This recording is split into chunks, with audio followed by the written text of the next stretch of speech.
Guys, kagaya din ba sa akin yung helmet mo? Luma na at puro gas-gas na. Kagaya nito, ang daming spot na itim-itim. Kung titignan mo, maliliit lang siya pero kalat-kalat. Pero sabi nila sa akin, kaya nila lang tanggalin. Kaya sabi ko, balat! At ayun na nga mga buddy, tinitira na nga na tropa natin. Sa una, hindi ako naniniwalang kaya niyang tanggalin. Pero nung pinakitahan ako, sabi ko, grabe, legit nga. Ito, panoorin nyo. Sige na, ito.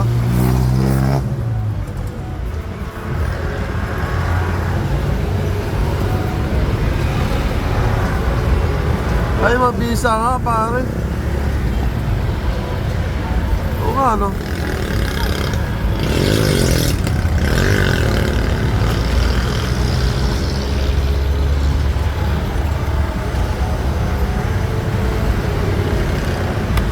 Mabisa nga, parang bago ulit, oh. Ang galing mo, Piolo. Piolo, ang galing mo. Piolo.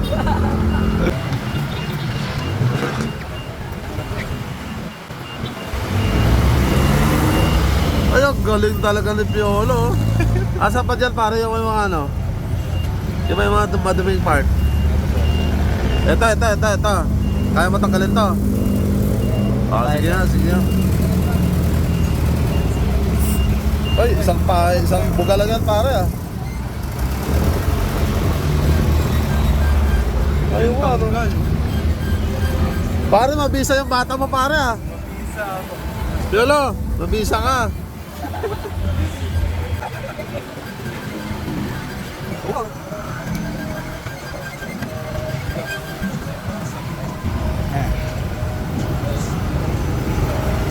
Ayun nga, no?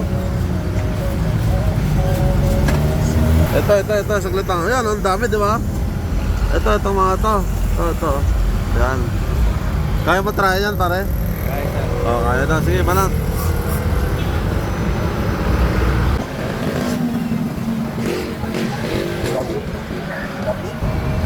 Ay, talaga nawala siya, no?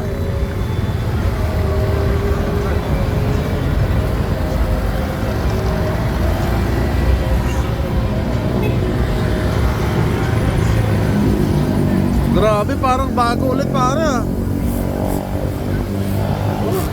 Legit ka.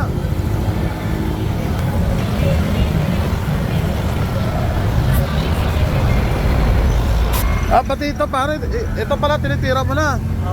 Ay grabe, clear na clear pare oh. Mga buddy, grabe oh. Ang linaw na oh. Ano pare, malinaw sa? Mas malinaw para sa mata niya. Oh. Di ito brasan pa. Para malinis yung malikabok sir.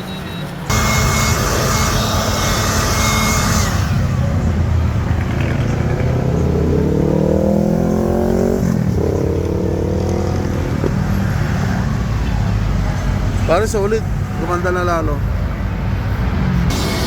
Bali nagtatrabaho na ako dati sa auto detailing. Auto detailing. Kaya may idea ka na. Ini-start ko sa small bank.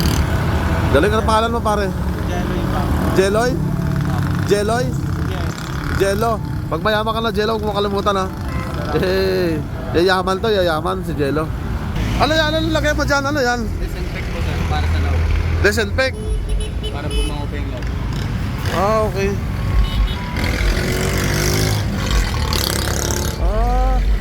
Pati sa TikTok boy yapon. Hindi ba mababasa yung loob dyan? Babasa sir. Mababasa? Ba't mo binasa yan? Mababasa pala, ikaw talaga. Mababasa pala pare, ba't binasa mo yan? Konti lang sir. Unti lang. Sige, okay. Hindi naman ganong basa.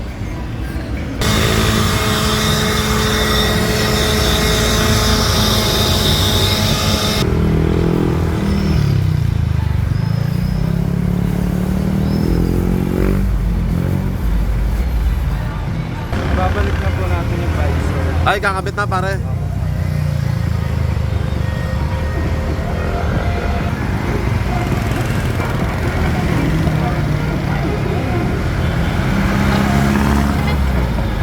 Grabe, solid pare. Thank you ha. Galing mo. Pauwi na sana ako mga buddy, kaso nadaanan ko tong tropa nila. Yan. nakita ko na naglilinis sila ng ng helmet. Syempre yung helmet natin medyo may kalumaan na, marami ng gas-gas. Sinubukan ko lang. Akala ko kung wala lang, talagang effective mo. Diba? Parang bumili ka lang bago. Kaya kayo, pag gusto nyo magpagawa, magpalinis ng mga helmet nyo, yung mga medyo may kalumaan at may mga gas-gas, pupunta lang kayo dito sa may tapat ng Eco Oil, dito sa may Marcos, ano ba to? Dito sa may Marcos Highway, sa baba ng Blue Mountain. Ito, papakita ko sa inyo. Ayan, pag galing ka doon, Basilag yun papunta rito sa Kogyo. Pagkatapos, ito yung Eco Oil, Blue Mountain doon. Ayun, papuntang Kogyo. Ito naman yung shop nila. Yan. Yan yung shop nila. Maliit lang, makikita mo talaga sa kalsada. Sigurado 100% legit talaga. Natanggal lahat, no? Yung mga gas-gas natanggal. Bumalik sa bago, okay? Kaya pagawa na kayo rito sa shop ni Jello. Mag-take shop, okay? Alright, sige na.